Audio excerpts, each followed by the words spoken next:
Aerox B2 mga bok, papalitan natin ng bolis. Pakita ko sa inyo step by step. Kasi umaalog na yung bolis ni Sir, papalitan na namin. So simula tayo sa pagtatanggal ng fairings mga bok. Simulan natin dito.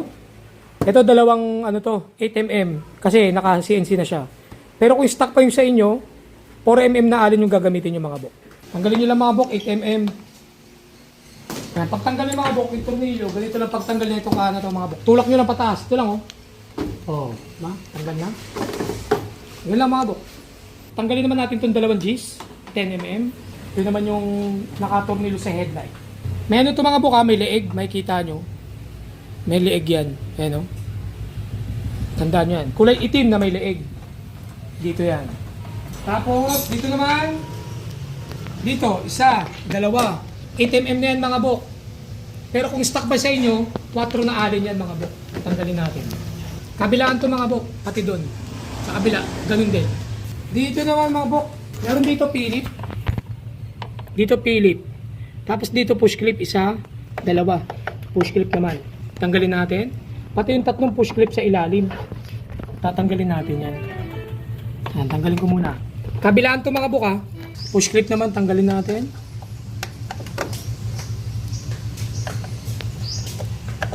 Yan. Tapos sa ilalim. Pagtanggal nyo na lahat yan mga buk. Dito naman pagtanggal ng kahanyan mga buk. Hilahin nyo to. Yan. Tapos, sisikwatin nyo to mga buk. Yan o. O, di ba?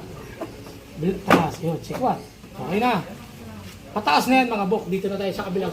Ito na. Ito naman. Sikwat lang. Gamit kayong gaytong tool, spray tool. Yun o. O, diba?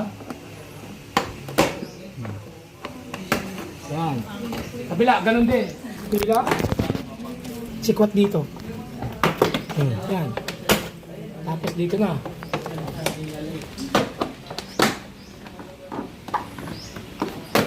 Nandiyan na. Dito naman yung sikot niya. Ganito ko lang yung mga buwan. Yan. Angat-angat lang. Yan. Kabila rin. Tapos tanggalin nyo lang yung sakit ng signal light. Yan mga buk, tanggalin nyo muna.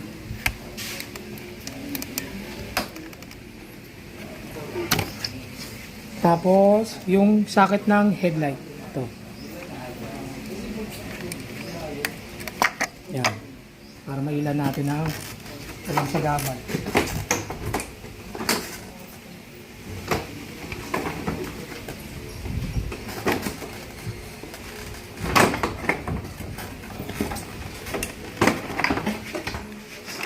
Kaya mga bok, tanggalan natin yung headlight. Tanggalin naman natin to dibdib. Para ma-access natin yung tipos. Tanggalin natin to munang wire ng charger.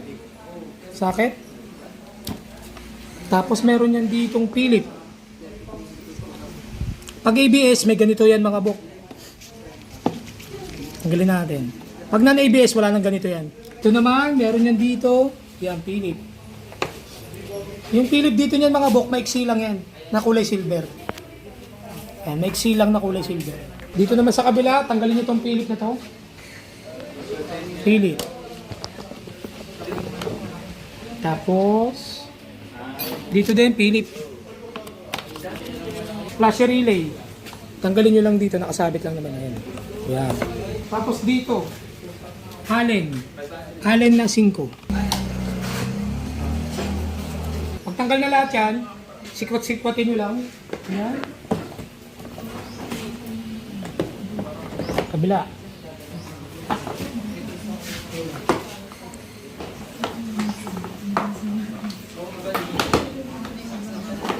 Siya mga buk. Sikot-sikot lang, paangat, tapos hila. Yan mga buk. Tanggal na. Pag ganito na mga buk, simulan naman natin sa gulong, sa baba. Kasi siya, tanggalin mo na natin itong tapalodo. Ang alin niya na 5. CNC na kay sir. 12mm na yan mga buk. Kabilaan yan mga buk. 4 yan, dalawa sa kabila. May mga buk, tanggal na. Tanggalin naman natin itong caliper. Caliper bolt mga buk, 14mm.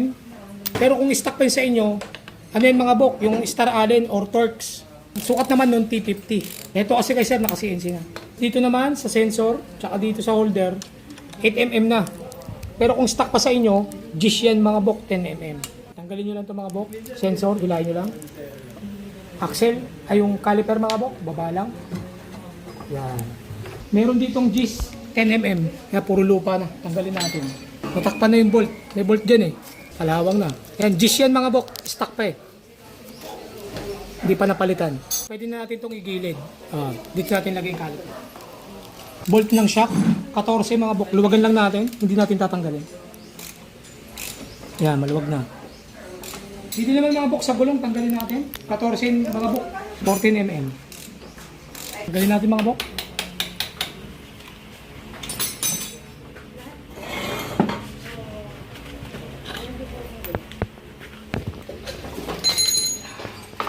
Mga bok, tanggalin yung gulong. Tanggalin naman natin yung shock, 14. Pag ganyan na mga bok, tanggalin naman natin yung lock ng tipos. Mga bok, 14. Kontry nyo rin ng 14 sa kabila. Ito. Tanggalin natin. Yan. Sa Aerox, walang takip yung mga ano yan. Steering nut. Hindi ka doon sa NMAX may takipin na kulay itim na goma. Sa Aerox wala. Meron tayong gamit na ano, special tools. Spanner. Para dito sa ano natin. Steering nut mga bok. Tanggalin natin. Nalawagan na natin. Pwede natin kamayin yan. Yan. Angat nyo lang to. Meron tong special washer na may dalawang paa. Yan mga bako. Yan. Angat nyo lang. Tapos tanggalin naman. Pwede nyo na itong kamayin yung pangalawa. Malambot lang yan. Ang masikip lang dyan yung ibabaw tsaka yung ilalim. Yung gitna malambot lang yan. Kinakamay lang yan.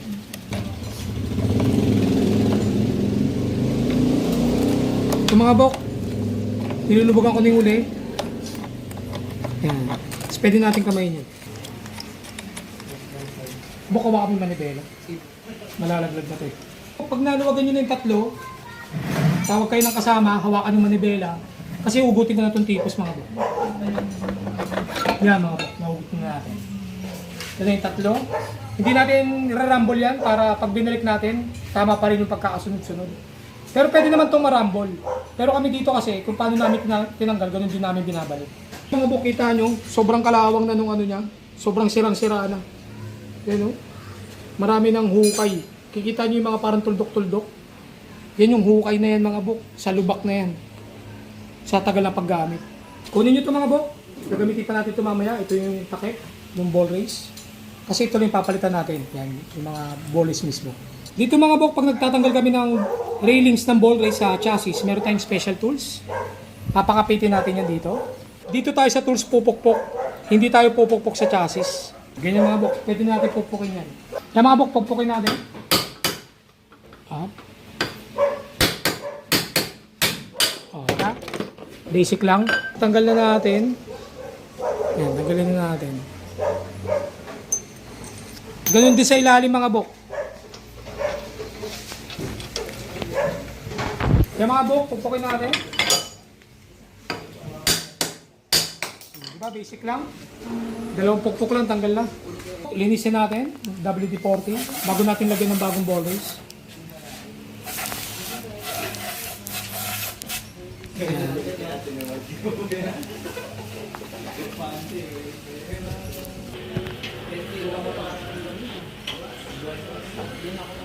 Yan mga bok, malinis na. Pwede natin lagyan ng bagong ball race.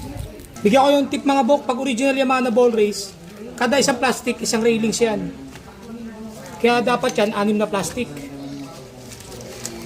Yan mga bok, 6. Pag meron kayo nabili, kiniklaim na original Yamaha daw sila, tapos sa isang plastic, sama-sama na, yung 6, matik yung pick yun mga bok, walang ganun. Yan mga bok, 6 yan. Meron pa yung isang way para malaman kung original talaga. Katulad na ito mga bok. Ito yung tinanggal ko kanina, yung original.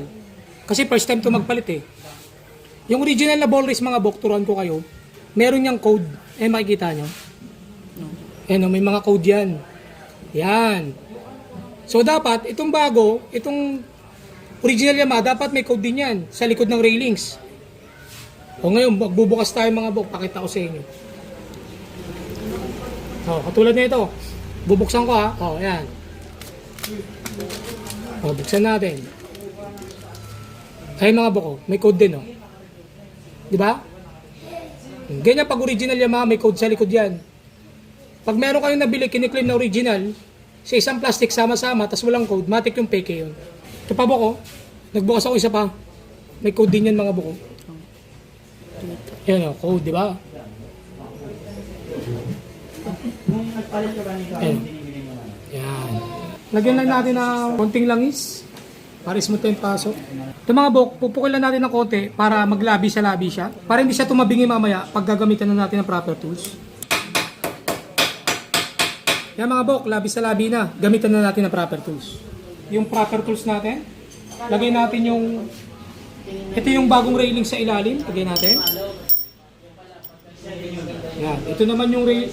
Pasok natin din sa tipos. Sa may ano. Pasok natin sa chassis. Yan. Ito na yung kabilang dulo. Lagay natin tong ano, isa pa. Bahagi ng tools. Tapos yung nut niya, pangigpit. Yan. Ganyan itsura niyan mga bok. Tingin mo sa ilalim. Habang iniigpitan natin itong mga bok, sabay na siyang pumapasok. Yung sa taas at sa baba, pares na pumapasok yan sa chassis. Yan mga bok. Final igpit natin.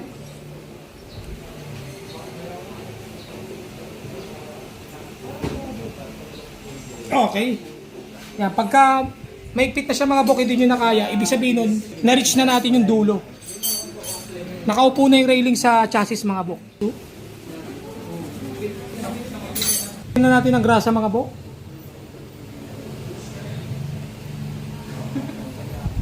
Lagyan nyo ng grasa yung dadaanan ng bearing. Lagyan natin itong ano, bulitas niya. Ganyan ang paglagay niya mga bok, hindi patao ba? Yan. Yan. Pag sa taas, pahiga. Ganyan. Lagyan natin ulit ng grasa. Isa pang railings. Ayan. Tapos kabit natin yung takip na sinasabi ko kanina. Kabit natin yung takip. Okay. Tanggalin naman natin tong railings na luma sa tipos. Tanggalin natin. Kuha lang yung flat screw na maliit or kahit anong pangsungkit. Yan. Meron tong mga anong mga buka. Ito, tiyatanggal ko yung ano niya, dust seal. Tanggalin nyo lang yan. Gamitin natin yung proper tools natin. Ano lang natin to? Sige pa, ano lang natin, higpitan. Habang hinihigpitan natin, kinukuha naman yung railings dun sa tipos. Tumataas na siya.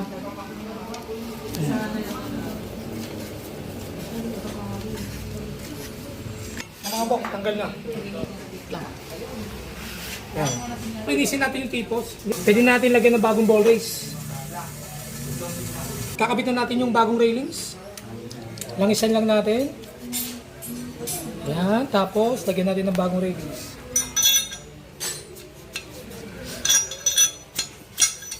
Yan. Gamitan natin tong pinasadya namin na ano, tools. Yan. Pag dito Honda, sa kabila Yamaha. Yamaha tayo ngayon. Pupukay lang natin ng martilyo. So hindi tayo pumupukpok sa ano, tipos, dito tayo pumupukpok sa tools. Yan mga bok, pasok agad. Yan, pasok na mga bok. Kita nyo mga bok sa agad na. Yan, nakaupo na siya. Nakabit nyo na yung ano, mga bok, railings, kabit nyo itong gas seal. Yan. Sa ilalim yung mga bok. Yan, pag ganyan.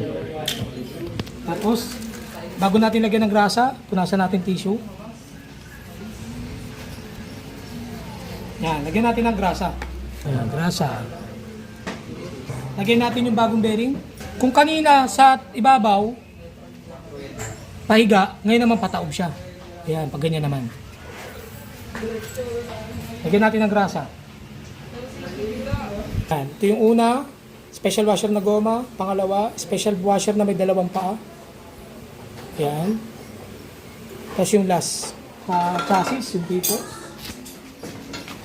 Pagkapasok nyo, kabit nyo na yung una. Unang special nut. Washer na goma. Pangalawang nut. Special washer. Special washer na may dalawang paa. Yan. Tapos yung last na nut. Yung pangatlo. Yan. Shoot nyo yung manibela. Pag na-shoot nyo na, higpitan nyo yung una.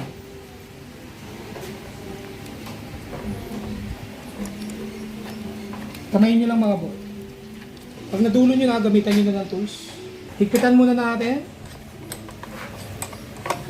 Ilapat lang muna natin yung mga railings. Higpitan natin to. Sakto higpit lang muna. Para yung change oil lang. Yan mga bok. Pag naigpitan nyo na, luwagan nyo ulit. Yan mga bok, luwagan na. Tapos saktong ipit lang muna. Yan. Kabit muna natin yung mga shock, tsaka gulong. Yung mga bok, nakabit na natin yung gulong. Hindi ko na pinakita kasi kung paano ko tinanggal, ganun nyo lang din ibabalik. Ngayon mga bok, ang ipit niya itong mga bok, yung unang steering nut, saktong ipit lang. Yung parang change oil lang mga bok. Ganun lang yung ipit niyan. Yan. Saktong ipit lang, parang change oil lang. Tapos yung pangalawa naman, hand tight lang yan mga bok. Para hindi mapigtal yung goma, yung special washer. Yan, ipitan natin yung pangalawa. Yung mga bok, hand tight lang. Tapos, i-align nyo lang dun sa unang railings. Sa unang steering nut, yan mga bok.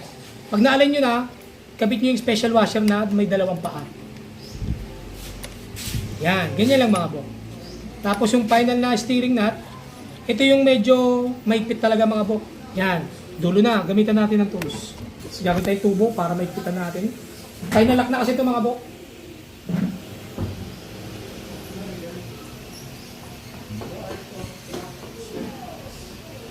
Okay. Tapos kabit natin yung lock na manibela. Yan mga bok.